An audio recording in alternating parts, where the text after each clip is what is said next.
हैं। यहाँ पे जितने भी इन्वेस्टर्स रहते हैं सारे लोग को उसकी लायबिलिटी को झेलना पड़ता है। अगर कंपनी को लॉस हुआ सिर्फ और सिर्फ board of directors he loss नहीं झेलेंगे, सारे के सारे जितने भी इन्वेस्टर्स उसमें इन्वेस्ट किए रहेंगे कंपनी में, वो भी उस लॉस को सर्वाइव करेंगे, मतलब बेयर करेंगे। Now fourth is effectiveness of management. क्या इफेक्टिव ऑफ मैनेजमेंट है? The most important factors of success of any forms of business organization in the effectiveness and efficiency of management. Effectiveness का मतलब होता है कि सही ढंग से काम करना, और efficiency का मतलब होता है सही टाइम पे काम करना।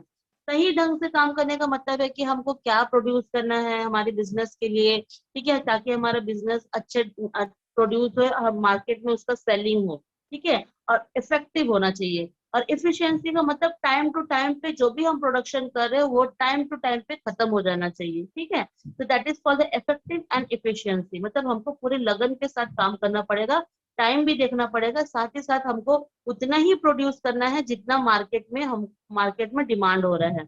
ना कि डिमांड से ज्यादा, जरूरत से ज्यादा अगर डिमांड कर ले रहे हो और पता चला कि मार्केट में आपका कोई डिमांड नहीं है, डिमांड कम होते जा रहा है, तो उससे क्या होगा कि आपका जो जो भी आप स्टॉक बनाए हो डिमांड से ज्यादा अगर बना लियो तो आप स्टॉक में ही रखा जाएगा, हो सकता है कि वो स्पॉयल हो जाए, ठीक है। इसीलिए लिमिटेड वे में ही जो है उसको बनाया जाता है, टाइम टू टाइम बनाया जाता है। तो यहाँ पे इफेक्टिवनेस ऑफ मैनेजमेंट बहुत ही ज्यादा जरूरी रहता है किसी भी ऑर्गेनाइजेशन को बनाने के लिए।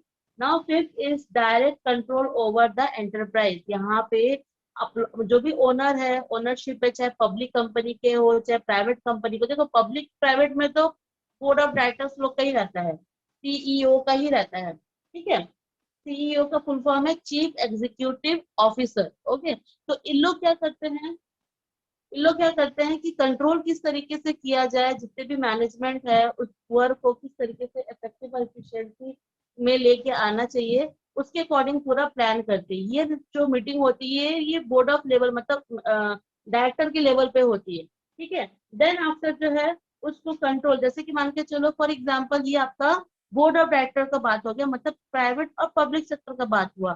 सेकंड जो हो गया आपका किसका हो गया, सोल प्रोप्राइटरशिप का और पार्टनरशिप का। पार्टनरशिप का भी हम मानते हैं कि पार्टनर्स लोग मिलके कोई भी डिसीजन लेंगे, ठीक है। लेकिन जो सोल ट्रेडर्स होते हैं वो कैसे लेते हैं, वो सिंगल लेते हैं, मतलब वो उसका खुद का जो भी डिसीजन रहता है, प्लानिंग रहता है, वो खुद करता है, ठीक है। इसमें वो किसी को जल्दी इन्वॉल्व नहीं करता है। तो इससे क्या होता है कि direct control over the enterprise. यहाँ पे अगर आप ऑर्गेनाइजेशन फॉर्म करना चाहते हो तो उस पर्टिकुलर जो भी बिजनेस ओनर है या बोर्ड ऑफ डायरेक्टर्स है वो उस एंटरप्राइजेस को डायरेक्ट कंट्रोल करता है। Now six is flexibility of operation. यहाँ के ऑपरेशन की जो भी ऑर्गेनाइजेशन फॉर्म होते हैं ना, यहाँ के कामों में फ्लेक्सिबिलिटी होती है, मतलब कभी काम ज्यादा हुआ कभी काम कम हुआ, ठीक है। Means in an ideal form of business organization in is that such for which allow maximum flexibility in operation. In simple word, it should provide enough scope to the entrepreneur to adjust and adapt it to change. Any rigidity or rigidity का मतलब होता है fix, ठीक है। Maintaining to admission of a new partners and raise additional capital will not serve the interest of the business. मतलब वही बता रहा है कि फ्लेक्सिबिलिटी होती है यहाँ के ऑपरेशन। अब ऑपरेशन मतलब ये डॉक्टर वाला ऑपरेशन नहीं।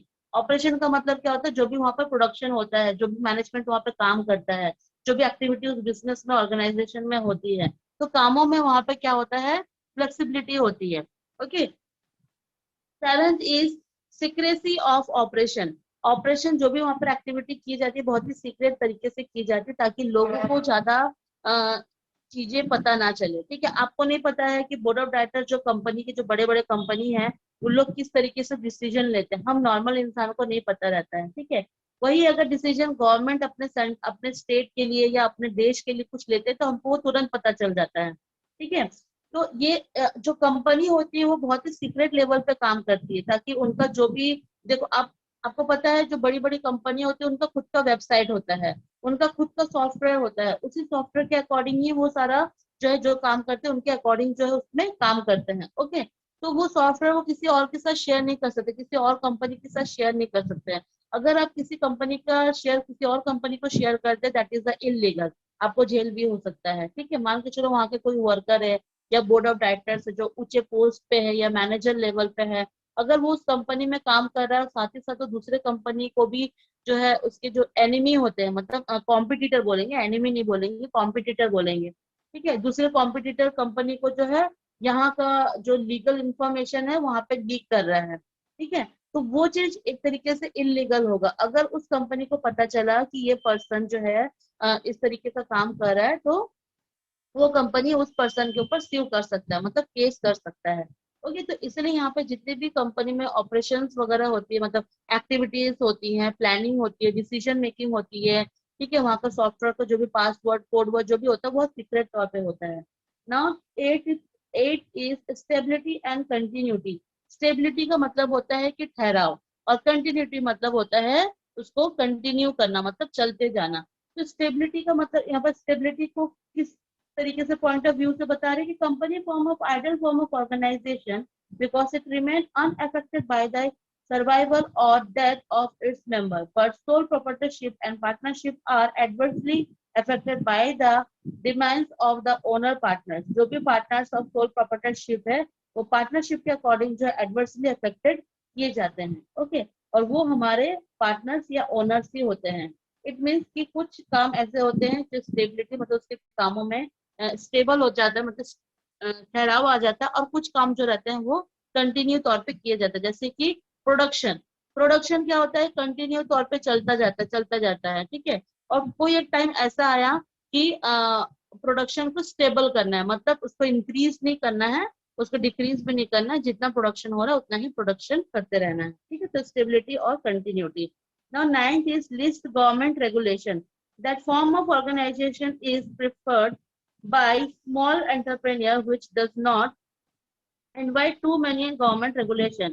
In it, day-to-day working government regulation are applied on the basis of size of business and form of ownership. Sole trade and partnership which are run and small.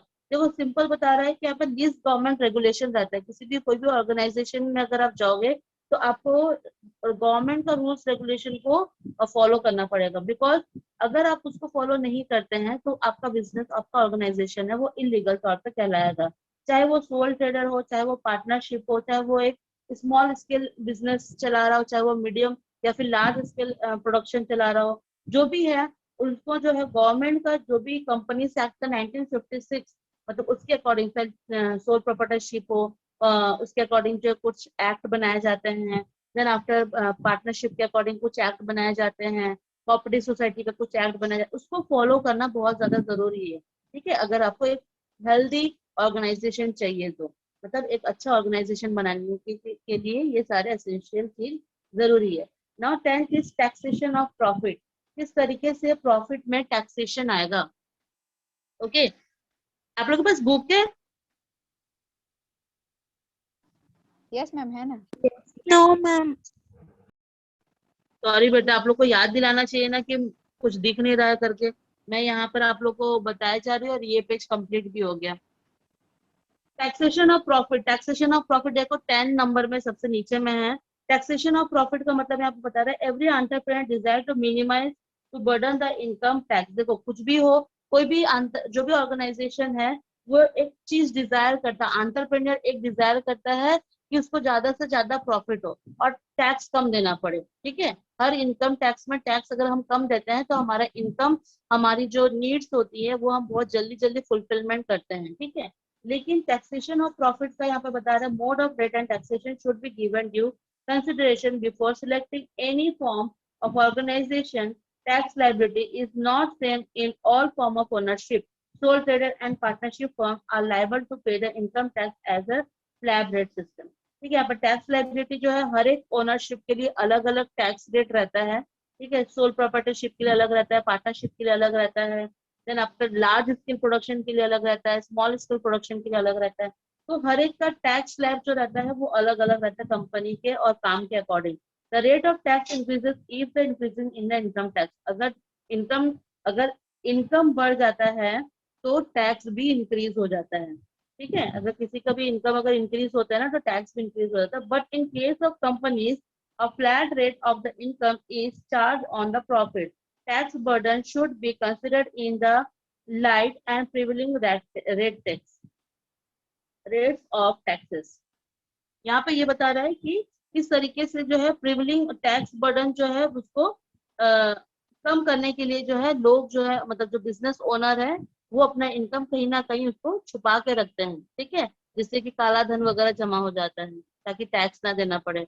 अगर आप bank में जाके पूरा पैसा जमा करोगे तो पता चल जाएगा कि आपके बैंक में आपके कंपनी में कितने पैसे हैं, लेकिन अगर वही पैसे को अगर आप छुपा देते हैं तो that is called the tax prevailing. Okay, understood? कोई Yes, डाउट ma'am. है? कोई Yes, डाउट है इसमें ma'am. से? No, No, ma'am. ma'am.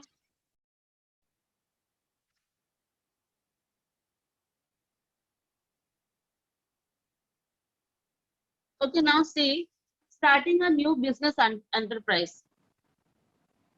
अभी जो हम पढ़ रहे थे वो किसके ऊपर था कि हमारा जो ऑर्गेनाइजेशन ऑर्गेनाइजेशन फॉर्म करना है तो उसके लिए क्या क्या चीज एसेंशियल है। अभी जो हमको पढ़ना है कि हम कोई नया बिजनेस अगर स्टार्ट करते हैं तो उसके लिए क्या क्या करना पड़ता है। Okay, now listen very carefully.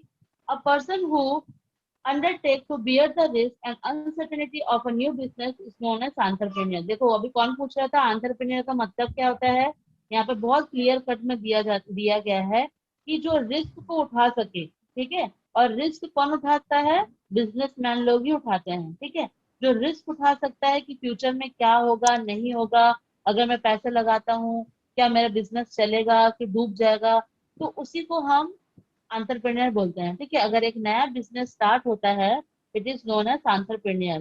Then after यहाँ पर डिक्शनरी क्या बता रहा है, Webster dictionary defines the entrepreneur who as a person organize manage and bear the risk of the business enterprise, ठीक है।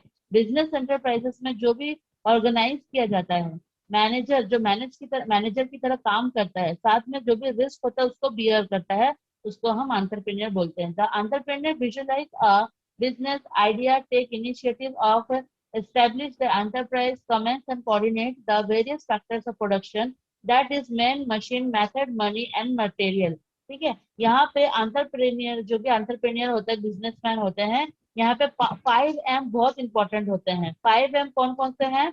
एक है आपका man, man, M for machine, M for method, money and material. देखो पांचों के पांचों क्या है, एम से 1 2 3 4 5, है ना।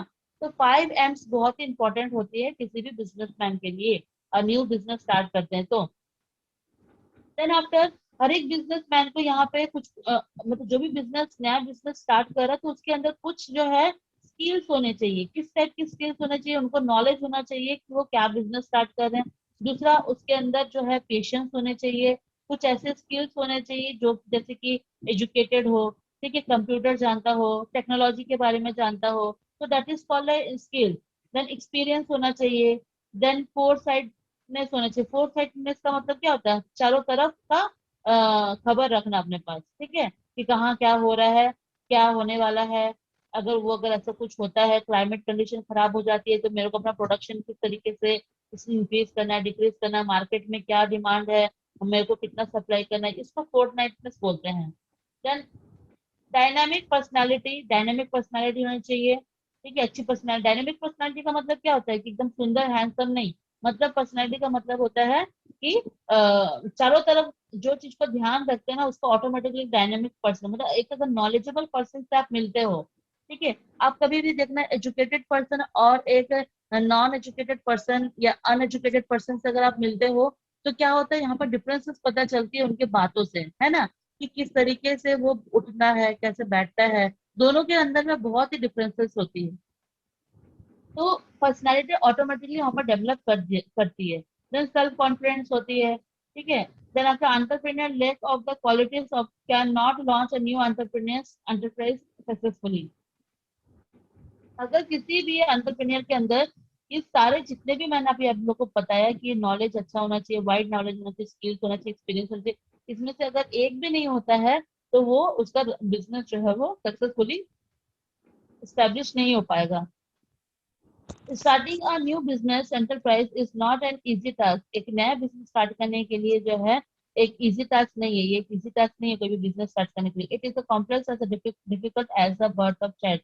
बहुत ही डिफिकल्ट होता है, जैसे कि आप एक बच्चा पैदा करते हो, नया बच्चा न्यू बॉर्न बच्चे को पैदा करते हो 1 2 साल 3 साल 4 साल 5 साल तक उसको देखते हो। वैसे अगर आप नया बिजनेस स्टार्ट करते हो तो आपको सबसे पहले उसको अरेंज करने में, स्टैब्लिश करने में बहुत मेहनत लगती है। फिर 1 2 साल तक आपको बहुत पेशेंटली उसको काम करना पड़ता है। देन आफ्टर आप उसको क्या करोगे, 5 6 साल तक अगर आप अच्छे से देखे हो, ठीक है, आप एग्जाम्पल ही ले लो ना। अगर आप छोटे बच्चों को, जब आप जस्ट न्यू बॉर्न बेबी है, ठीक है, तो उसमें क्या होता है कि उसके अंदर कुछ नॉलेज नहीं होता है, कैसे उठना है, कैसे बैठना है, कैसे खाना। अगर आप उसको प्रॉपर ढंग से सिखाते हो तो वो क्या हो जाता है, 5 6 साल के बाद वो सारी चीजें सीखने लग जाएगा और फिर वो खुद ब खुद करने लग जाएगा। वैसे ही बिजनेस होता है। बिजनेस को आपको 5 6 साल तक टाइम देना पड़ेगा। देन आफ्टर देखोगे कि अगर आप टाइम दोगे, उसमें अच्छे से रहोगे, तब जाके जो है आपकी बिजनेस सर्वाइव करेगी। Okay, the entrepreneur has to play the role of both as a mother and midwife. It is the entrepreneur who consist, मतलब वही बता रहा है कि हम जो है एक बिजनेस, न्यू बिजनेस ओपन करने के लिए बहुत ही डिफिकल्ट टास्क है। ओके, यहाँ तक समझ में आया? कल जो है मैं आप लोग को factor to be considered for starting a business start करूंगी, ठीक है। यस अभी मैम। मैं पढ़ा देती हूँ, अभी तो 126 हो रहा है। Wait wait yes wait wait ma'am. Wait 126 ही हो रहा है, अभी मेरे को लगा टाइम हो गया है। एनीवे, मैं फैक्टर भी कंप्लीट करा देती हूँ, फैक्टर का ज्यादा पॉइंट नहीं है, 9 ही पॉइंट है। ओके, 9 देन पॉइंट है ma'am. Factor to be considered for a starting a business. क्या क्या फैक्टर होते हैं, एक नया बिजनेस स्टार्ट करेंगे तो क्या क्या फैक्टर होते हैं? सबसे पहला है सिलेक्शन ऑफ बिजनेस एक्टिविटी। हम बिजनेस तो ओपन कर लिए, पता है हमको बिजनेस करना है, लेकिन क्या एक्टिविटी उसके अंदर होगी, हम क्या प्रोडक्शन करेंगे, हम गुड्स प्रोड्यूस करेंगे कि सर्विस प्रोड्यूस करेंगे, ये सारा चीज हमको पता होना चाहिए। ठीक है, कोई भी बिजनेसमैन है उसको इस चीज के ऊपर पता होना चाहिए। दूसरी चीज, जो भी वो प्रोड्यूस करता है उसका नॉलेज होना चाहिए। तीसरा, मार्केट में उसका कितना डिमांड है वो उसको पता होना चाहिए। ठीक है। चौथा, कि सप्लाई वो टाइम टू टाइम करते रहना चाहिए, मतलब उसके काम में इफेक्टिव और इफिशियंसी दोनों होना चाहिए। ओके, तभी जो है बिजनेस एक्टिविटी अच्छे से रन हो पाएगी। देन आफ्टर पैराग्राफ को आप लोग रीड कर लेना, बहुत ही सिंपल है, मतलब आप रीड करोगे तो समझ में आ जाएगा। मैं बस आप लोग को पॉइंट को डिस्क्राइब कर दे रही हूँ कि किस पॉइंट का मतलब क्या है। तो पहला पॉइंट है selection of business activity. Okay, कि वो कैसा बिजनेस मेरे को लेना है, क्या काम करना है उसके अंदर, ये सिलेक्ट करना है। एंटरप्रेन्योर सबसे पहले वही प्लानिंग करता है कि मैं किस का बिजनेस, ठीक है, जैसे कि एक ठेला ही हो गया। अगर ठेला खोलता है तो वो सोचता है ना, मेरे को ठेला ओपन करना है। ठेला ओपन करना नहीं है, ठेले में क्या ओपन करना है। आप उसमें क्या बोलते हैं उसको, डोसा डोसा लगा रहे हो, इडली लगा रहे हो, या मतलब जो डिफरेंट टाइप ऑफ फूड्स होते हैं, ठीक है, लंच लगा रहे हो या फिर ब्रेकफास्ट का कुछ आइटम रख रहे हो, उस टाइप का कुछ रख रहे हो, तो वो सारा पहले प्लानिंग करता है। Then second is choice of form of ownership. उसके बाद ओनरशिप की चॉइस आती है। अब बिजनेस एंटरप्राइज में take the form of sole proprietor partnership. अब देखो, choice of form of ownership का मतलब होता है बहुत सारे टाइप के ओनरशिप होते हैं। क्या होते हैं, सबसे पहले सोल ट्रेड होते हैं, पार्टनरशिप होते हैं, देन कोऑपरेटिव सोसाइटी होती है, जॉइंट स्टॉक कंपनी होती है। तो ये 4 टाइप के जो क्या है, ओनरशिप है। तो इसमें से आपको चॉइस करना है कि आप इन चारों टाइप्स में कौन से में जाना चाहते हो। अगर आपके पास कैपिटल अगर ज्यादा है, ठीक है, अगर आप अकेले संभाल सकते हो तो आप सोल ट्रेड ओपन कर लो, आप सोल ट्रेड को ओनर बन जाओ। अगर आपको लगता है कि नहीं, मुझे मेरा नॉलेज सिर्फ अकेले का नॉलेज सिर्फ कम, मतलब सफिशियंट नहीं है, मुझे और भी लोगों की जरूरत होगी, ठीक है, लेकिन मेरे को बहुत ज्यादा लोग नहीं चाहिए, मेरे को कम लोग चाहिए, तो कम लोगों में क्या होता है, पार्टनरशिप ओपन कर लेते हैं। कोऑपरेटिव सोसाइटी वाले क्या करते हैं कि नहीं, मुझे काम भी करना है, साथ ही साथ मेरे को लोगों के लिए कुछ अच्छा करना है, मतलब सोसाइटी के लिए कुछ अच्छा करना है। तो उस टाइम पे मिनिमम नंबर जो रहता है वो 7 को जुगा मतलब ये करके, और जो भी कोऑपरेटिव सोसाइटी के रूल्स रेगुलेशन होते हैं गवर्नमेंट के थ्रू, उसको फॉलो करना चालू कर देते हैं। तो वो एक बन गया कोऑपरेटिव ओनर्स। ठीक है।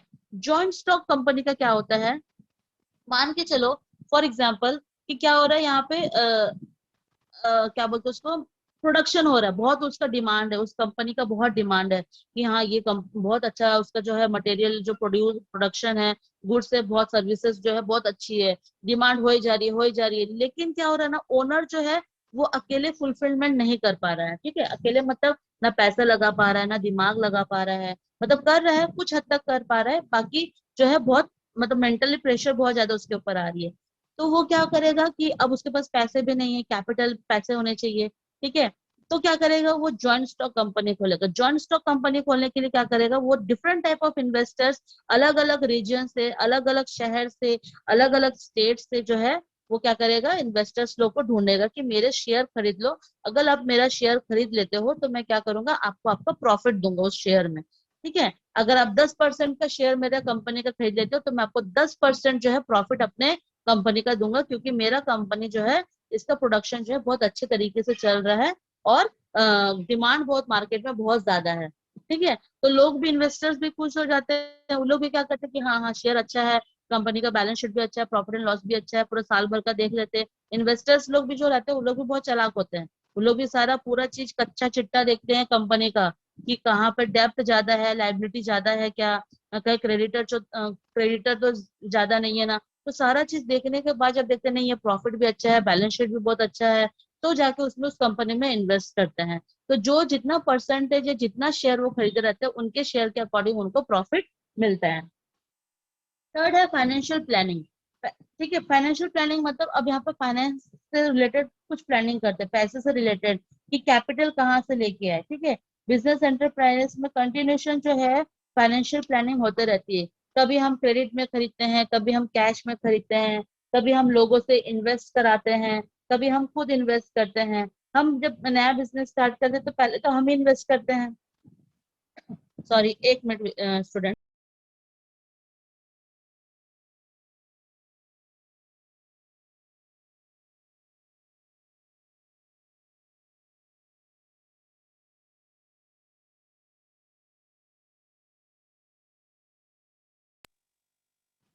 ठीक है, अगर मान के चलो हम नया खोल रहे हैं, कोई नया मतलब बिजनेस स्टार्ट कर रहे हैं, तो हम वहां पर क्या क्या लगाते हैं, कैपिटल लगाते हैं, फिक्स एसेट्स लगाते हैं। फिक्स एसेट्स में क्या क्या आते हैं, लैंड आता है, बिल्डिंग आता है, मशीनरी आता है, इक्विपमेंट आता है, टूल्स आता है, ये सारी चीजें आती है। ठीक है, देन आफ्टर करंट एसेट में जो जो चलता फिरता, करंट एसेट मतलब अभी आया, खत्म हो गया, फिर और मंगवा रहे हैं, तो क्या ये सारी चीजें कौन सी में आती है, जैसे रॉ मटेरियल हो गया, स्टॉक हो गया, डेटर हो गया, ये सारे करंट एसेट में आते हैं। Then capital is also required to the meet the daily requirement and expansion of business. In case of small enterprise fund, promote can arrange capital. ठीक है, मतलब इसमें यही बता रहा है कि फाइनेंशियली किस तरीके से जो है सपोर्ट करता है, ये बता रहा है। फोर्थ है आपका लोकेशन ऑफ बिजनेस, आपका बिजनेस कहाँ सेटअप करना है आपको, आपको मार्केट के बीचों बीच में करना है, कि आउट ऑफ टाउन करना है, कि किसी विलेज एरिया में खोलना है। ठीक है, उसको सेटअप कहाँ करना, बिजनेस का लोकेशन कहाँ होना चाहिए, ये उस ओनर के ऊपर डिपेंड करता है। देन है size of business unit. Unit कितना, यूनिट का मतलब होता है ब्रांच। ठीक है, मतलब मैं अपने बिजनेस का जो साइज है वो कितना इंक्रीजमेंट कर सकता हूँ। मतलब एक जगह पे है, हो सकता है कि ये हो गया पहला यूनिट, दूसरा यूनिट होता है ना, यूनिट जैसे बीएसपी में बहुत सारे यूनिट होते हैं, प्रोडक्शन यूनिट होते हैं, देन आफ्टर ब्लास्ट फर्नेस को उसको गलाने के लिए एक यूनिट होते हैं, फिर स्टील करने के लिए, उसको स्टील को बदलने के लिए एक क्या बोलते हैं, अलग यूनिट होता है। ठीक है, देन ऑफिस का एक अलग यूनिट होता है। तो there are different type of units, अगर आप लार्ज स्केल में प्रोडक्शन कर रहे हैं तो यूनिट्स भी उसके बटे हुए रहते हैं। Then six is machines and equipment. Machines और इक्विपमेंट जो है वो आंतरप्रेन्योर जो भी न्यू बिजनेस स्टार्ट करते हैं उनको ये लगता ही है। ठीक है, तो इसमें आप पढ़ लेना, कुछ इसमें ज्यादा तो कुछ इंपॉर्टेंट नहीं है। मतलब मशीन्स और इक्विपमेंट तो हर बिजनेस में लगेगा, बिना मशीन और बिना इक्विपमेंट के तो बिजनेस, न्यू बिजनेस स्टार्ट होने से रहा। Then seventh is work force. Entrepreneur के अंदर वर्क फोर्स कराने का एबिलिटी होना चाहिए। मतलब आप तो काम कर ही रहे हो एक एंटरप्रेन्योर के अकॉर्डिंग, एक बिजनेसमैन के अकॉर्डिंग आप काम कर रहे हो, लेकिन आपके अंदर जो है लोगों से काम करवाने का जो है वो होना चाहिए, मतलब जो है एक स्किल होना चाहिए। ठीक है, दूसरों से काम कराने का, अगर आप दूसरों से काम नहीं करवाओगे, आप उसको फ्री का वेजेस दे रहे हो, फ्री का सैलरी दे रहे हो, जो कि आपके बिजनेस के लिए प्रॉफिटेबल नहीं है। तो वर्क फोर्स करके ही काम कंप्लीट कराना चाहिए। एट है procedural formalities. This are no procedural formalities for a sole proprietorship और ओनर। प्रोसीड्यूरल फॉर्मेलिटीज मतलब होता है कि procedural formalities, just wait students।